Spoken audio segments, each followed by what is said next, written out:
Hello guys! Magandang gabi sa inyo lahat. Ito ulit si Mike Padua at nakatuwag tayo sa pinaka-latest weather analysis ng weekend po ng Sabado hanggang Lunes, Abril 13 hanggang 15, 2024. Ito po ang ating Tagalog version. Pinaglilingkod sa inyo ng Typhoon 2000 at gusto ko rin pasalamatan ang ating mga partners.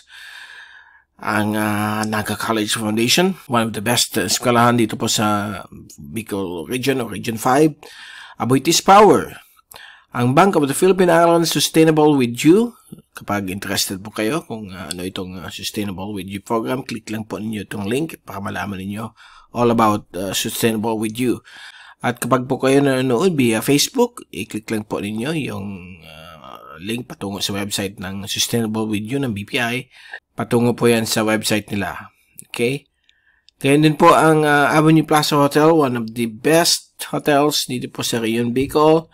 Ang lokal na gobyerno ng Naga City, headed by our Honorable Mayor Nelson Legacion at ang ating Honorable Congressman ng ikatlong distrito ng Camarines Sur, Congressman Gabby Bordado. So, umpisa natin ang update. Ito ang latest GovSat at patuloy pong napakainit po ang ating panahon, lalo na po sa tanghali at early afternoon. Bagamat umalis na po yung mahinang trade winds o yung hanging amihan na mahina, ang pumalit naman po itong medyo mainit talaga na easterly, so hangin silanganin. Magbibigay po ito ng magandang panahon, although may mga chances po ng isolated showers, lalo na po sa may Eastern Visayas at Eastern Mindanao. May mga maulap din na papawirin, but not enough po ito upang palamigin ang ating panahon. Ang ibang bagay po ng ating bansa, mas lalo pa pong mainit, lalo na po dito sa may kanlungan bahagi po ng Luzon. At kulang po ang hangin. Okay? Variable winds po at kalmado. At sa labas ng ating bansa, wala pa rin tayo nagtatanawan na sama ng panahon o bagyo. Meron tayo dito ang pag-migrate nitong disease mula sa Northern Australia at South Pacific. And nandito na yun sa may Micronesia. Magbibigay po dyan ng mga thunderstorms. Okay? At sa fast animation, makikita po ninyo ang malinaw na area po ng Pilipinas. Zoom in Southern animation, ikitang-kita rin po ang halos wala pong kaulapan sa ating kapuluan. Pagdating naman po sa pinakamataas na damang init na na-observe po dito sa Naga City na yung Sabado. Ang pinakamataas po ay ang Barangay Liboton, umabot po ng 44.3 ang antas ng sentigrado kaninang alas 3 po yan ng hapon. At sa forecast ng Pag-asa, okay, sa Camarines Sur, sa Sibisua, doon lang po yan ma-observe. Okay, bukas po ng linggo hanggang sa 15 ng Abril o sa Lunes, nasa 40 at 41 ang heat index, ang pinakamataas na damang init na pwedeng makanasan po sa may area po ng Pili. Sa Naga, expect po natin mas mataas po yun sa 40 o 41. Pwedeng umabot po ng 43 to 45 degrees Celsius. Sa ibang areas po ng Bicol Region, based sa ating mga automated weather stations, ang pinakamainit din ay ang Calabanga, Camarines Sur, 43.2, Concepcion Grande, 43.1, Mabulo, Naga City, 42.8, Concepcion Pequeña at ang San Felipe, tied po sila sa ikalimang pwesto, nasa 42.2 ang antas ng sentigrado.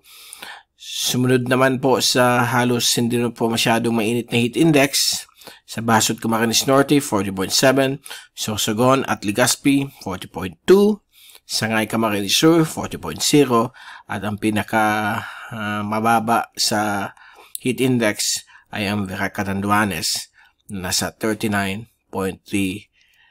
degrees centigrade. Okay? Mapapansin niyo yung mga malalapit po sa dagat ay medyo bawas ng bahagya ang heat index dahil po meron po mga sea breeze, yung freskong hangin mula sa ating karagatan. Samantala sa report ng Pag-asa sa mga iba't ibang weather stations nila, ang pinaka-mainit ay ang area po ng Dagupan City, nasa 42, 43 naman po sa may Aparig, Cagayan, At gayon din po sa ibang areas, 42 din sa Tanawan, Batangas. Samantala, ang Puerto Princesa at ibang bahagi po ng Palawan tulad ng Abacolan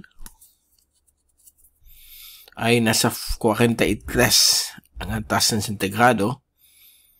42 naman po sa Zamboanga City. Yan so far ang ating heat index mula sa Pag-asa. At sa ating wind forecast hanggang sa Lunes ay manatili pong hanging silanganin. Ang ibang bahagi po ng ating bansa ay magiging kalmado hanggang paiba-iba po ang direksyon ng hangin. Kaya patuloy ang mataas na heat index. So, ang panglaban lang po natin dyan ay kailangan po hydrated po tayo. Okay?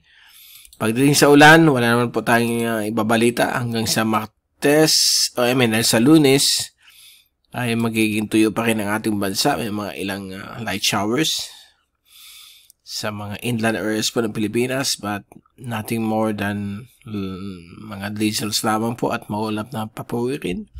Sa may Mindanao area, sa Lunes, may mga inasan po mga posibilidad ng mga thunderstorms, lalo na po sa bandang hapon or early evening, tulad dito po sa may Lanao provinces, Davao region,